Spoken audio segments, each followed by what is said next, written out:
Après quoi, il a passé à Stanford, il a passé à l'EPFL et il travaille maintenant au Kocherer Institute à Willigen. Vous ne m'en voudrez pas si je ne vous cite pas les 200 publications dont il est l'auteur ou le co-auteur. Je voudrais simplement mentionner qu'il est membre, ou plutôt il a été membre de l'AIFAC, qui est l'Union internationale de chimie pure et appliquée. Il a même été président de la division physique et chimie biophysique. Il a été membre du conseil scientifique au ministère de l'Environnement et du Développement durable, en France bien sûr, et membre également de la société SCNAT en Suisse. Pour moi, ça suffit. Je vous passe la parole, monsieur Rossi. Merci. Merci.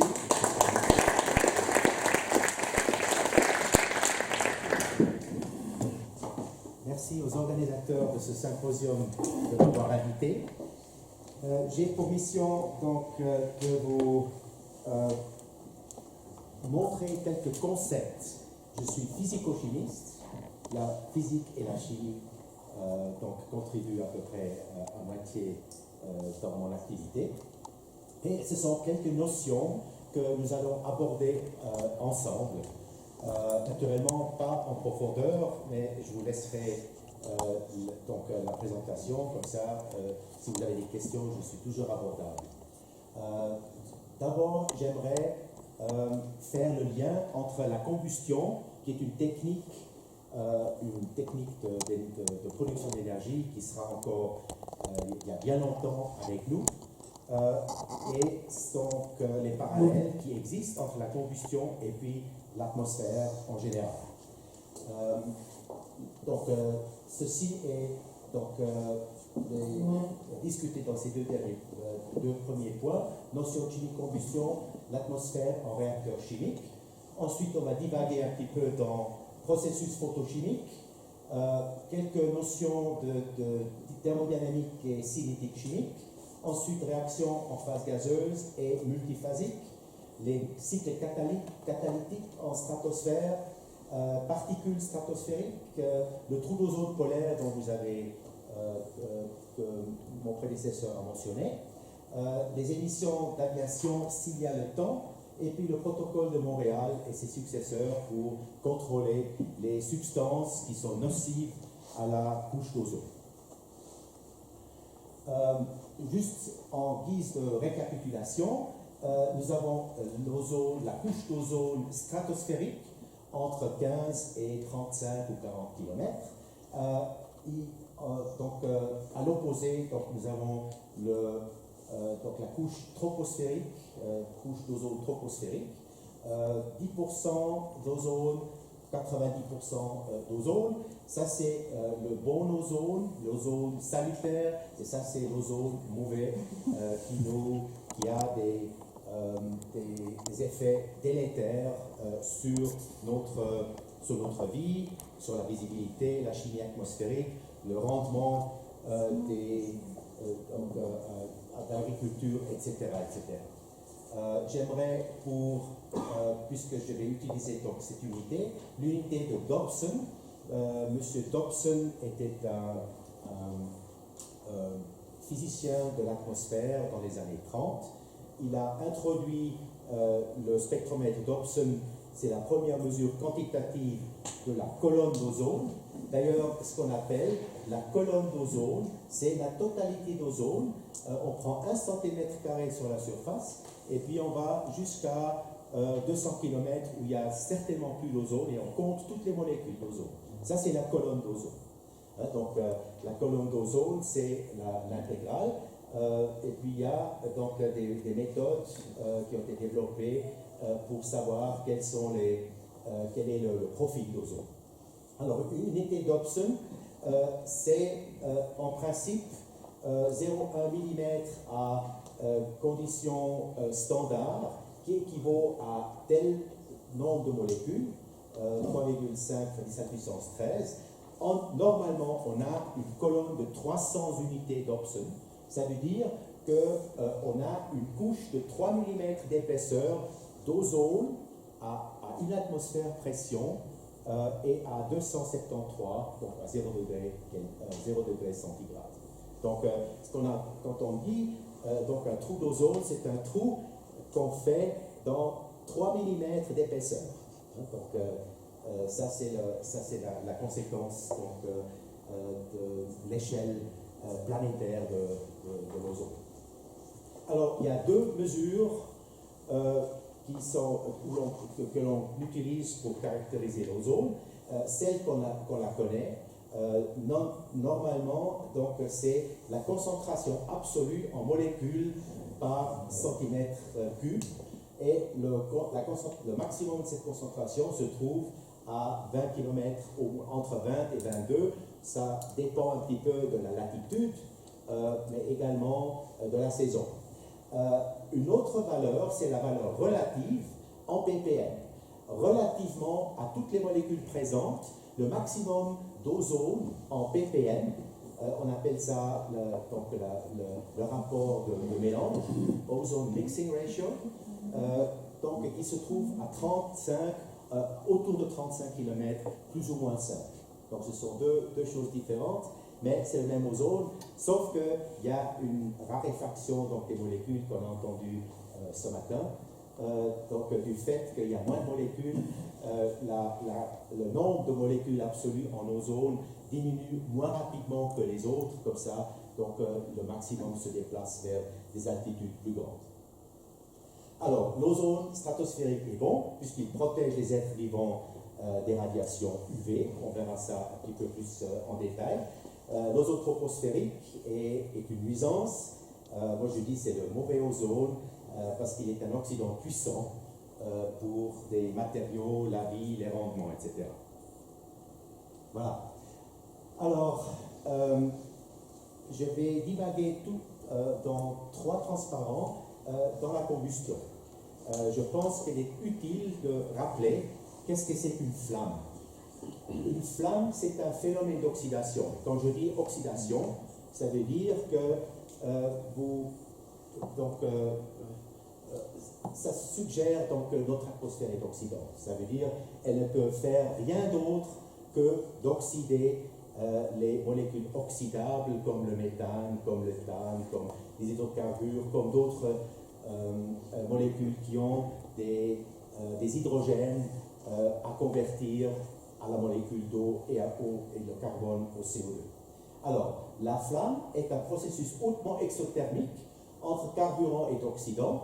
Le carburant, il fait défaut, l'oxydant est en excès, c'est l'oxygène moléculaire, et d'autres oxydants comme l'acide nitrique, comme l'ozone, comme toutes les molécules hautement oxydées qui se trouvent dans l'atmosphère, très souvent en trace. Ensuite, c'est un processus stationnaire soutenu par son exothermicité. Donc, quand vous pensez à une flamme, donc c'est un processus stationnaire qui est soutenu par le dégagement de chaleur et qui fait que les molécules qui reviennent après donc, sont excitées de façon thermique et qui sont sublimées et vont dans la région de la flamme, à leur tour à être brûlées et subir l'oxydation avec l'oxygène. Et ensuite, il y a très souvent un phénomène accompagné d'émissions. Très souvent, il est à peine perceptible. Par exemple, il y a des flammes froides. Par exemple, l'alcool brûle sous certaines conditions avec une flamme froide.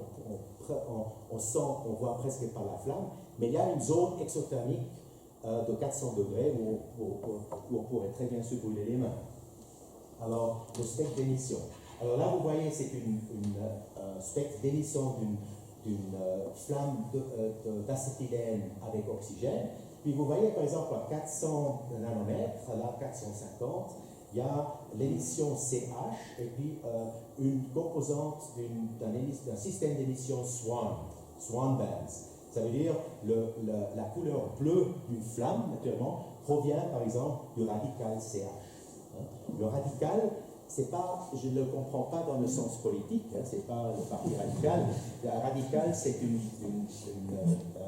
espèce chimique qui est très réactive et à laquelle on a arraché de son précurseur certaines de ces hydrogènes et de ces oxygènes. Par exemple, on verra ça tout à l'heure. En principe, les radicaux libres nécessaires pour soutenir une flamme sont produits par réaction à haute température, très souvent par décomposition ou par réaction à haute température. C'est comme ça que la flamme thermique se maintient.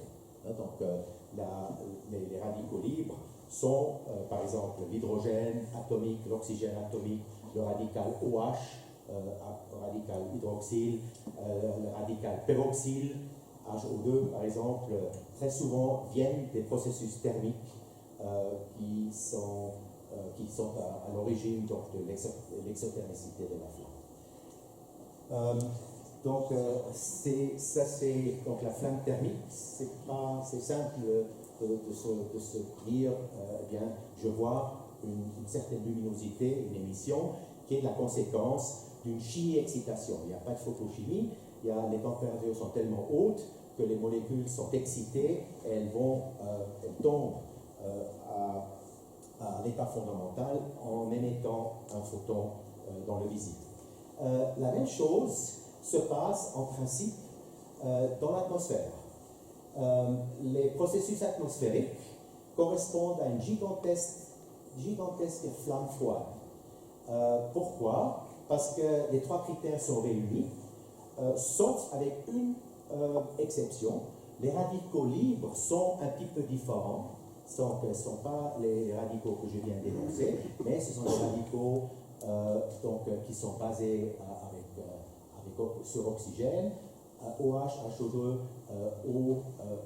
oxygène atomique, qui sont produits par processus photochimiques. C'est une des raisons pourquoi on va faire une petite divagation dans les processus photochimiques pour comprendre comment ces radicaux libres sont générés donc, en stratosphère. Donc vous voyez ici par exemple, ça c'est 4000 angstroms, donc un spectre d'émission, 4000 angstroms à 8000 angstroms, 400 nanomètres à 800 nanomètres, ça c'est le bleu, ça c'est le rouge. Et puis vous voyez qu'il y a une progression de bandes, il y a des bandes isolées. Là par exemple l'oxygène émet à 845, et ça c'est une progression des radicaux OH, des radicaux OH qui sont par réaction excités vibrationnellement, revibrationnellement, et qui sont en principe qui émettent dans l'ultrarouge. Là, vous voyez, c'est pas si facile que ça de visualiser la flamme froide, ce qu'on appelle en anglais the night glow. Donc, si vous allez au Pérou, vous ne verrez pas, par exemple, ces petites bandes de contamination de mercure et puis de sodium.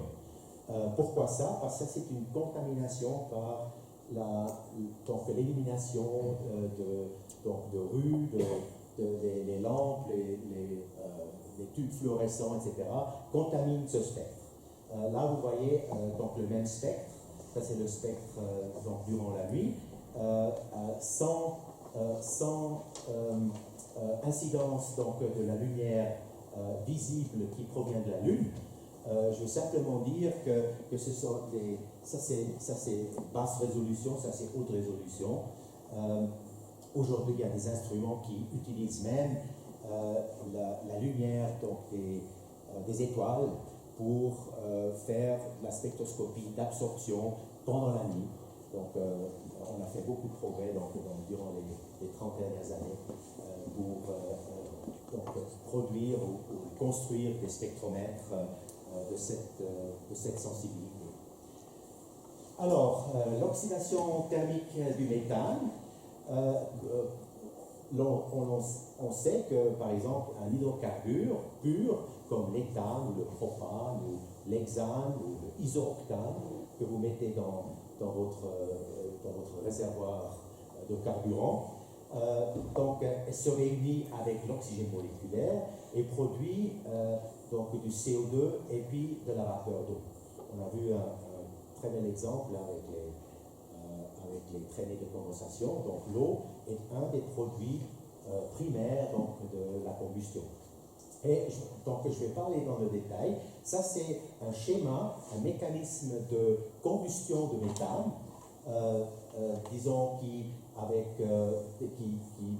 donc procède de méthane au radical méthyle.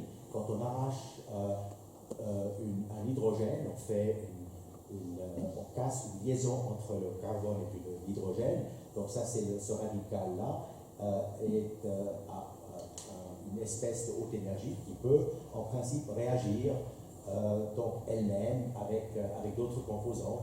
Et vous voyez, il y a une progression entre méthane, méthyle, formaldéhyde. Donc quand on ajoute un oxygène et puis on soustrait un autre hydrogène, formaldéhyde qui brûle naturellement. Toutes les espèces brûlent, sont oxydées en flamme. Ça c'est le radical formyle jusqu'au CO, le monoxyde de carbone. Et puis le monoxyde de carbone ensuite est transformé en CO2 par réaction avec OH. OH plus CO qui fait du H plus CO2. J'ai oublié donc de le mettre ici. Ensuite, il y a, selon les conditions, il y a des produits de combustion incomplète, comme le monoxyde de carbone, les imbrûlés, les hydrocarbures partiellement oxydés, comme par exemple le formaldéhyde, d'autres formaldéhydes, des cétones, des acides carboxyliques, etc. En principe, les conditions se résument assez facilement. Donc, un paramètre important, c'est l'excès d'air.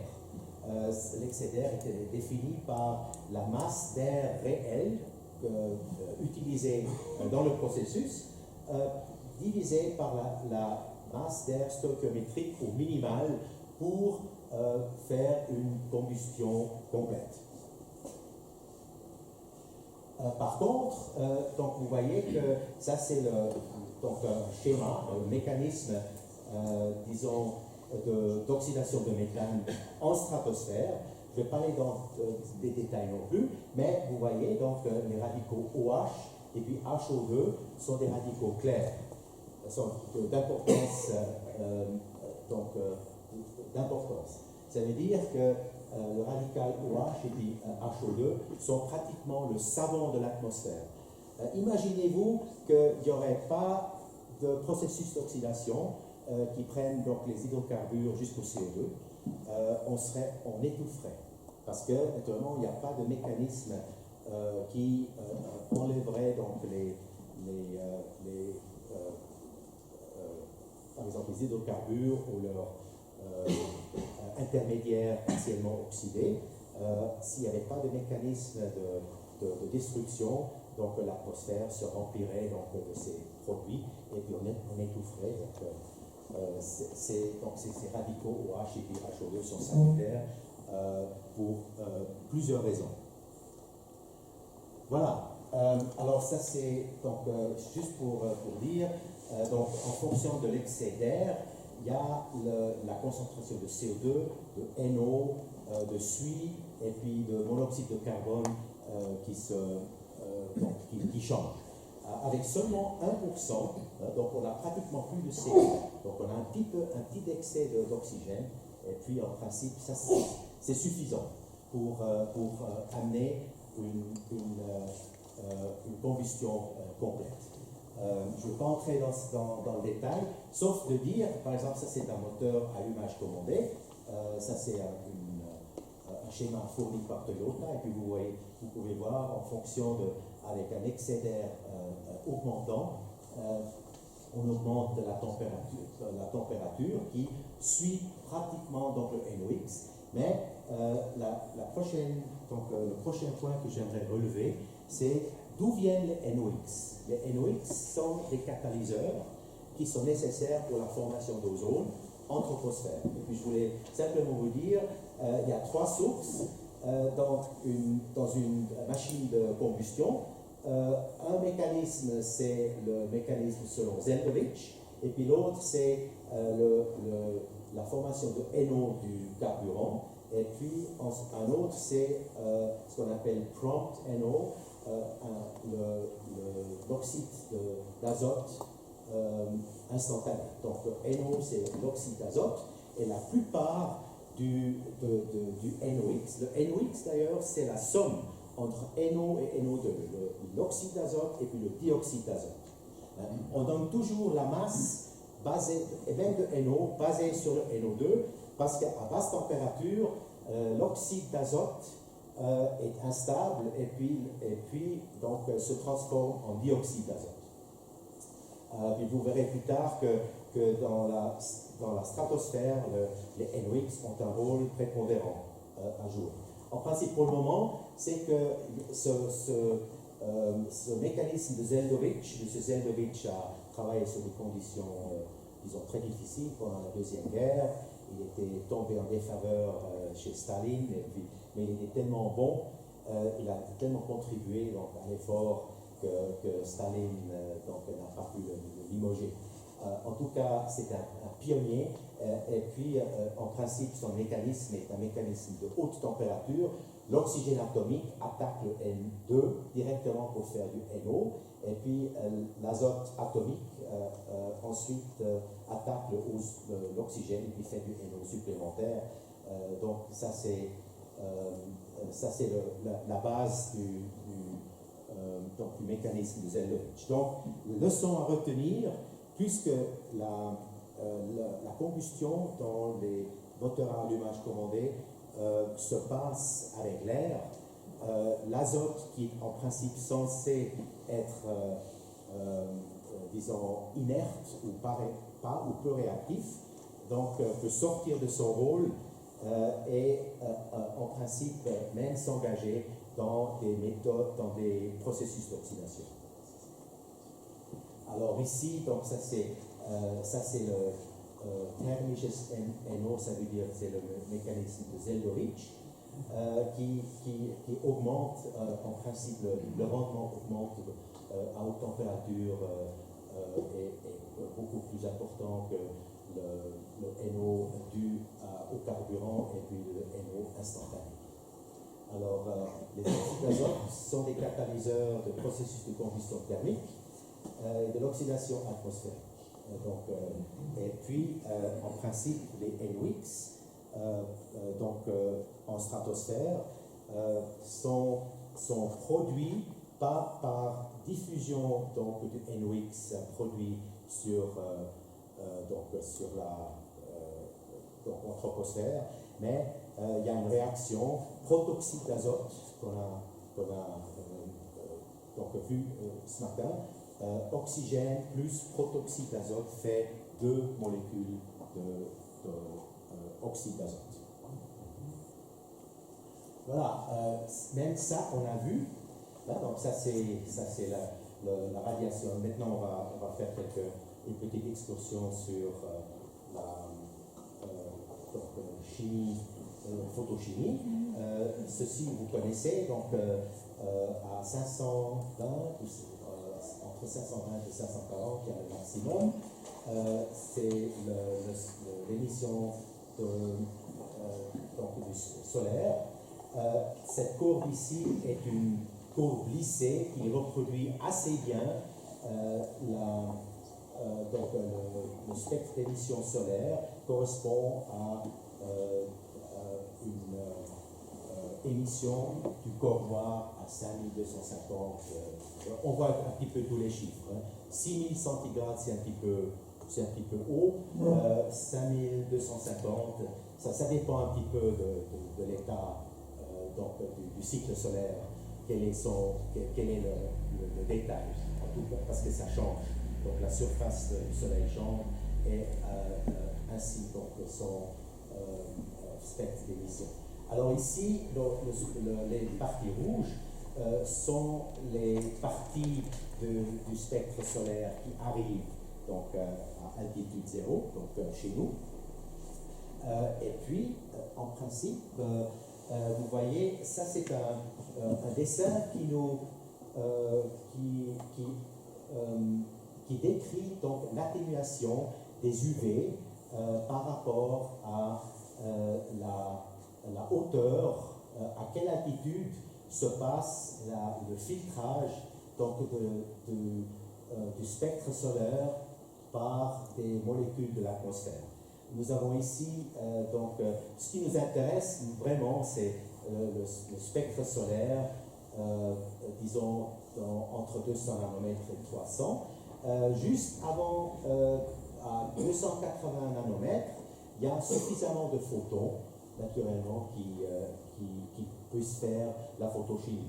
Heureusement que l'oxygène et puis le O2, l'oxygène et puis l'O3, je veux dire, sont donc dans l'atmosphère parce qu'à 40 km ou 30 km, ils filtrent la portion UV, UVC du spectre solaire. Ça veut dire on a entendu ce matin que sans cet effet de filtrage, la vie sur Terre ne serait pas possible parce qu'à cause des endomes, des processus de photochimie de l'ADN qui sont importants et puis qui rendraient donc la vie sur Terre comme on la connaît possible. Alors, les UV ne dépassent pas 5% du spectre solaire, mais sont très importants pour la photochimie parce que ce sont eux qui produisent les radicaux libres qui soutiennent les processus d'oxydation dans l'atmosphère. Voilà, je ne veux pas m'éterniser là-dessus. Je prends comme exemple la radicale OH. Donc le radical OH, état fondamental, et l'état X. L'état X en spectroscopie est toujours l'état fondamental. Et puis ensuite il y a les états A. Ça veut dire que la photochimie se passe entre deux niveaux de courbe potentielle, mais en principe, il faut spécifier les niveaux vibrationnels qui sont V égale à 0 et 1, dans l'état fondamental et dans l'état excité. Donc les transitions peuvent uniquement se passer entre des états vibrationnels bien définis pour l'état fondamental, entre l'état fondamental et l'état excité en question. La loi de Beer-Lambert, je pense que c'est pratiquement pour la photochimie ce qu'est pour la plupart de la physique, la loi des gaz parfaits. C'est une atténuation exponentielle de l'intensité après un pas optique D d'une substance dont la concentration M est avec une section efficace sigma. La raison pourquoi je montre ça, c'est que à partir de cette formule, on peut définir une constante de vitesse, parce que chaque flux en molécules, en nombre de photons par seconde, peut être converti en vitesse de réaction, et puis chaque vitesse, naturellement, si elle est contrôlée, si elle est caractérisée, donne lieu à une constante de vitesse. Et la constante de vitesse, c'est le ISO fois sigma. Donc ça, c'est la constante de vitesse de la photolyse. Ça veut dire que la photolyse est en compétition constante avec des processus moléculaires autres que l'absorption d'un photon. Alors ça, c'est... Donc il y a toutes les modèles photochimiques font usage d'un projet, enfin d'un paramètre IGE. Et c'est M. Nicolet, donc il y a 50 ans, à l'Université libre de Bruxelles, qui a fait le nécessaire. Il a dressé des catalogues de facteurs IGE pour NO2, pour toutes sortes d'absorbeurs qui étaient absolument essentiels pour comprendre un petit peu la dynamique de la destruction et de la formation de l'ozone. Alors, par exemple, ici, ozone, la photolyse de l'ozone, naturellement, donne un molécule d'O2 et puis un oxygène, un atome, oxygène atomique excité, et puis l'oxygène singulier D plus H2O donne en fin de compte deux radicaux hydroxydes. Ça, c'est la formation primaire photochimique de la formation donc, de la génération de OH donc, en atmosphère, troposphère et stratosphère. Voilà, je ne veux pas m'éterniser trop là-dessus parce que je vois que le temps est précieux. Ça peut être, donc la spectroscopie moléculaire peut être très complexe. Ici, c'est une représentation des transitions donc, dans l'oxygène moléculaire. On voit ici la transition entre l'état X et puis l'état singulier D, c'est à peu près un électronvolt. Un électronvolt, ça veut dire c'est 23 kilocalories, à peu près 100 kilojoules par mole. Ça veut dire que, en principe, quand on part de deux atomes d'oxygène,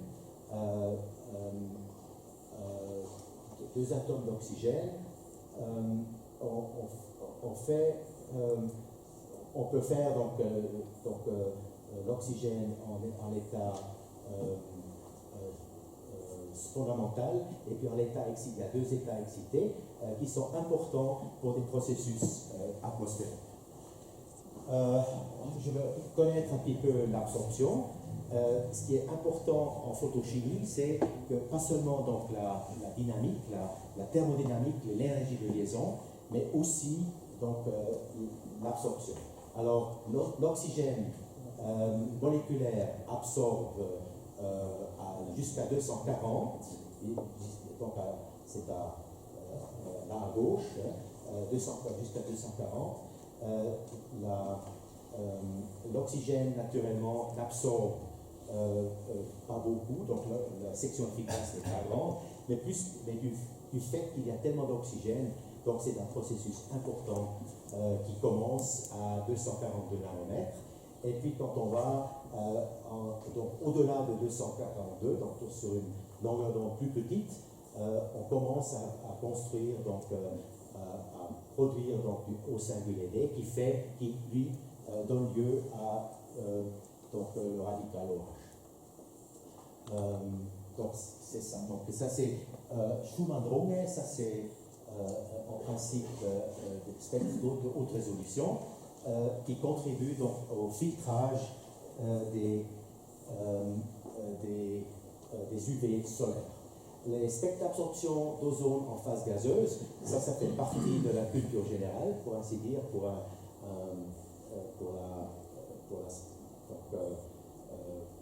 les sciences atmosphériques.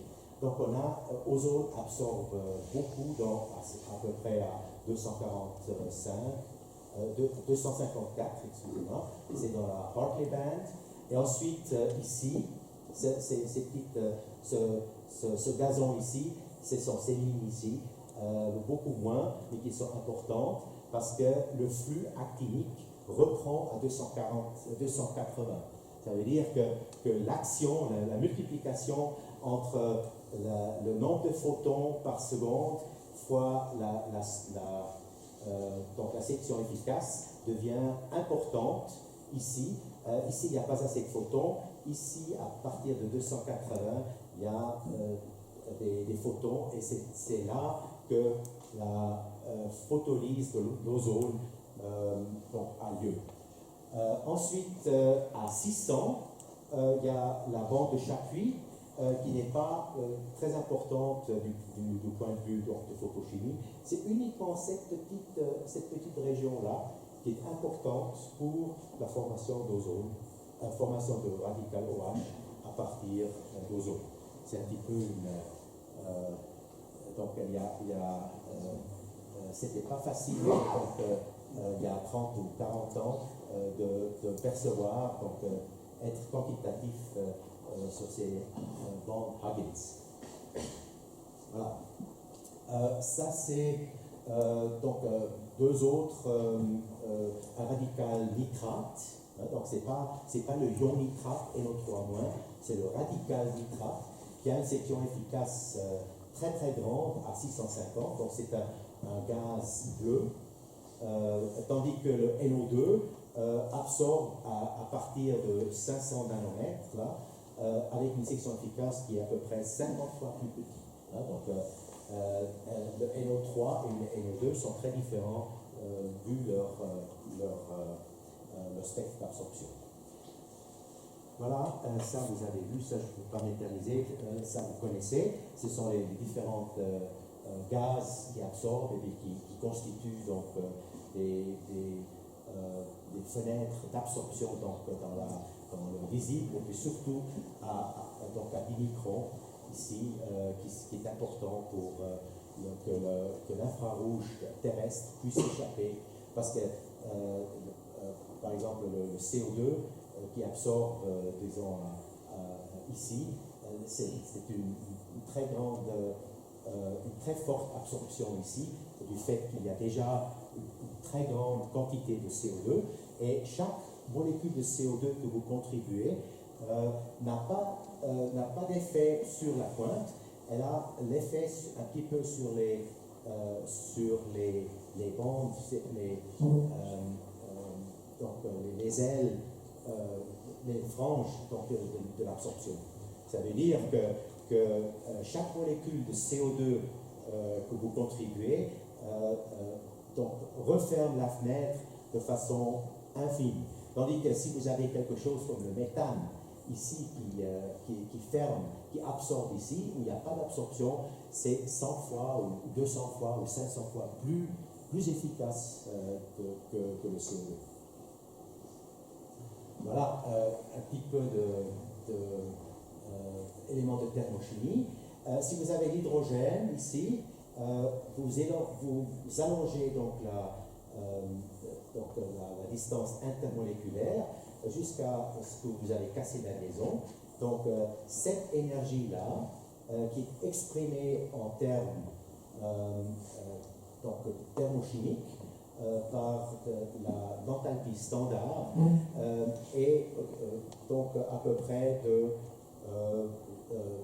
400 kJ, 100 kilocalories. Donc il faut à peu près 100 kilocalories par mole pour casser la liaison. Alors si vous prenez le méthane, la première énergie de liaison est à 104, la deuxième est 110, la troisième est 101, et puis le CH pour faire le carbone atomique en phase gazeuse plus H est 81. Donc ces quatre chiffres-là ne sont pas égales parce qu'on produit des radicaux ou des insaturés qui ont une stabilité différente. En moyenne, on a à peu près 400 kilocalories quand on produit donc donc quatre liaisons, quand on casse 4 liaisons.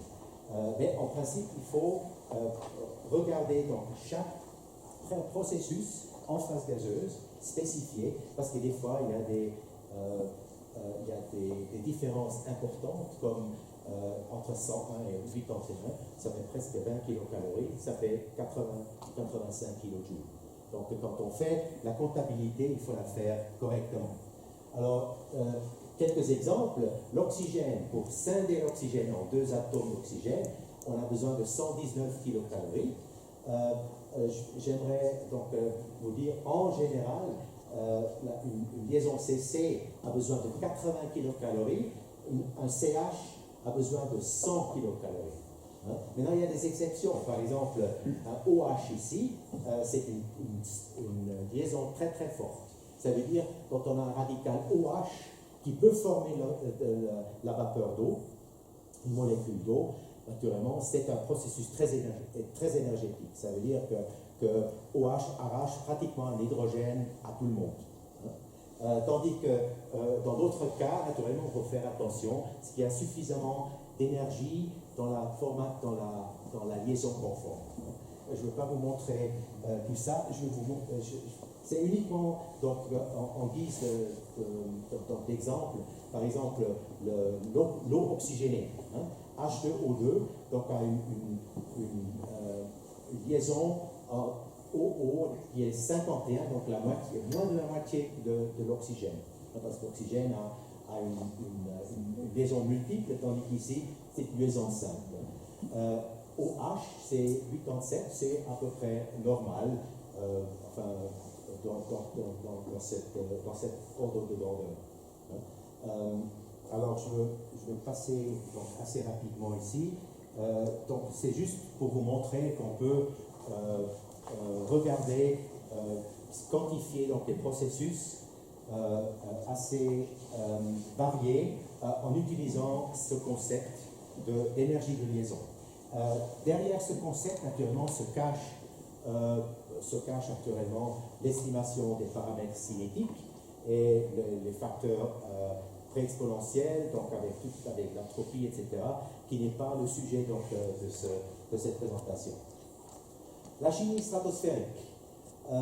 Ça, vous avez vu, donc il y a la convection donc, sur l'équateur. Donc, selon la latitude, donc la tropopause est peut-être à 15 ou 16 km, tandis que au-dessus des régions polaires, elle est à peu près à 10 km. Donc, quand vous prenez l'avion, vous allez à travers donc, le pôle Nord, là vous traversez dans la stratosphère, mais si vous choisissez une autre route, par exemple par Singapour, etc., vous n'allez jamais en stratosphère. Donc ça, c'est ça. Maintenant, le mécanisme de formation d'ozone donc, est dû à Sidney Chapman dans les années 30, à peu près en même temps que Dobson avait découvert, avait fait des observations quantitatives sur l'ozone. Et puis, ça passe de la façon suivante. L'oxygène est photodissocié en deux atomes d'oxygène. Le NO2 est photodissocié au NO plus O. Ensuite, l'oxygène est photodissocié. Et le plus important, c'est cette réaction, la rétroaction entre le produit oxygène et puis O2. Excusez-moi, l'oxygène se forme à O plus O2 en ozone plus la chaleur. Ça veut dire que quand on forme une liaison O plus O2, on dégage de la chaleur en phase gazeuse. Donc ce qu'on gagne en énergie interne en formant une liaison est dégagée comme chaleur. Et c'est cette chaleur-là qui mène au maximum de température de l'ozone près de la stratopause. Donc, c'est ce terme exothermique, parmi d'autres naturellement. Mais ça, c'est un des termes déterminants qui dit qu'à 30 ou à 25 km au maximum d'ozone, un petit peu plus haut, on a une température autour de 0 degré centigrade. Tandis que plus tôt, donc, à la tropopause, on a des températures des fois allant jusqu'à moins 80 degrés centigrades, à 180, à 190 degrés Kelvin. C'est ce processus chimique-là qui donne lieu à ce dégagement de chaleur. Qu'est-ce que c'est M? M, c'est une molécule d'air. C'est une molécule chaperone, on appelle chaperone, qui prend donc l'énergie interne et puis qui la dissipe dans le volume d'air. Parce que c'est un mécanisme collisionnel pour dégager donc, quelque chose donc, disons, d'extraire la chaleur, parce qu'autrement, s'il n'y a pas de M, vraiment, le processus va à l'inverse. Donc la molécule d'ozone se forme, et puisque la molécule ne peut pas se libérer de cette énergie de liaison, elle redissocie. Ça veut dire que c'est M, peut-être toute molécule, normalement N2, O2 ou d'autres molécules qui en principe, dégagent ou libèrent le complexe intermédiaire donc, de son énergie excédentaire. Alors, j'aimerais dire que O plus O3, ça c'est une réaction que M. Sidney Chapman a réalisée. Il a réalisé que cette rétroaction entre O et puis entre deux produits, hein, donc c'est un produit de photolyse et puis le produit de recombinaison, parce que jusqu'aux travaux de Sidney Chapman, on ne comprenait pas pourquoi l'ozone était, donc l'ozone avait une concentration définie. Parce que s'il n'y a pas cette rétroaction-là, la photolyse et puis la recombinaison pour former l'ozone irait jusqu'à l'infini. Donc on aurait beaucoup, on convertirait donc l'ozone, l'oxygène en ozone. Et cette rétroaction, cette réaction-là a pour but donc, de limiter la concentration. Une fois que l'ozone a une certaine concentration, il est limitant, il est autolimitant. Ça, c'est le problème de l'essence des cycles catalytiques supplémentaires, des cycles catalytiques en général, qui limitent la croissance d'une certaine espèce à cause d'une rétroaction qui vient donc jouer son rôle une fois que les concentrations sont grandes. Alors on a des cycles catalytiques supplémentaires qui font, à part d'oxygène, l'hydrogène, l'OH, NO, chlore et brome, etc. Donc on connaît beaucoup de ces cycles catalytiques en stratosphère. Maintenant, ça c'était donc cycle catalytique. Un autre volet et donc une autre caractéristique de la chimie stratosphérique, c'est qu'il y a deux molécules, donc le rôle de réservoir. Le réservoir est une molécule qui photodissocie peu et qui est plus ou moins stable. Hein. Par exemple, le HCl est stable, le HOCl est moyennement stable. Hein.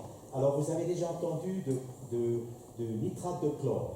Le nitrate de chlore est une molécule qui est née de la recombinaison de NO2 et puis de chlore. Hein. NO2 et chlore, et CLO, hein, NO2 plus CLO fait du